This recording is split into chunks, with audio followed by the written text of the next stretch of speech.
رسول اکرم صلی اللہ علیہ وسلم کا فرمان ہے، میں جانتا ہوں جو سب سے آخر میں جہنم سے نکلے گا اور جنت میں جائے گا۔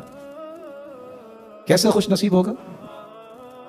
جو پل صراط سے گزر رہا ہوگا، یقعد مرہ، کبھی وہ بیٹھے گا، یقوم مرہ، کبھی کھڑا ہوگا، یکبو مرہ، کبھی وہ کرالنگ کرتا ہوا ڈر رہا ہوگا کہ کیا بنے، اور آخر اللہ جلال اسے پل صراط کراس کروا کے جنت کی طرف بھجوانے لگے گا۔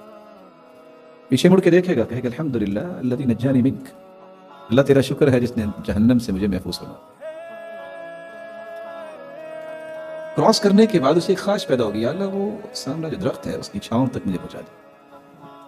اللہ تعالیٰ فرمائیں گے دیکھو میں پہنچا دیتا ہوں، لیکن یہ وعدہ دو کہ کچھ اور تو نہیں طلب کرو۔ اتنی خوبصورت حدیث ہے، اور یہ گفتگو پڑھ کے انسان کو اتنی لذت آتی ہے، وہ کہے گا نہیں اے اللہ میں کچھ اور نہیں مانگوں، اللہ تعالیٰ اسے وہاں پہنچا دیں گے۔ پھر اسے ایک اور درخت نظر آئے گا جس کی چھاؤں کو دیکھے گا وہ اس سے بھی اچھی ہے، کہ اے اللہ مجھے وہاں تک پہنچا دیجیے۔ تو حدیث کے الفاظ یہ ہیں، اللہ عز و جلال فرمائیں گے ما اغدرک، بڑے فراڈ کرنے والے ہو، میں بھی تو وعدہ کیا تھا مجھ سے، اللہ وہاں بھی پہنچا۔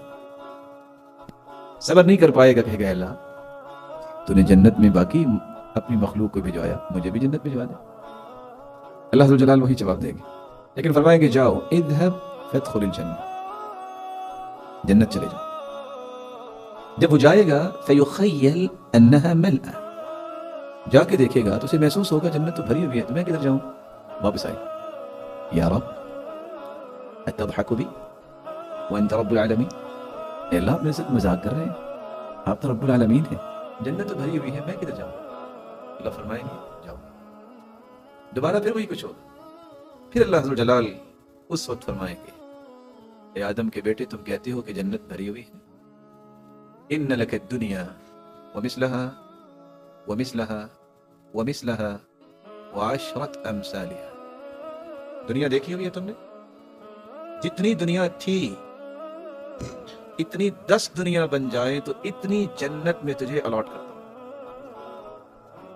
اگر آخری جنتی کے نصیب میں اتنی بڑی جنت ہے تو آپ سوچ سکتے ہیں کہ اس سے پہلے جتنے اعلیٰ درجے کے جنتی ہوں گے اللہ جلال انہیں کتنی بڑی جنت عطا کریں گے۔ اللہ جلال ہم سب کو نصیب فرمائے۔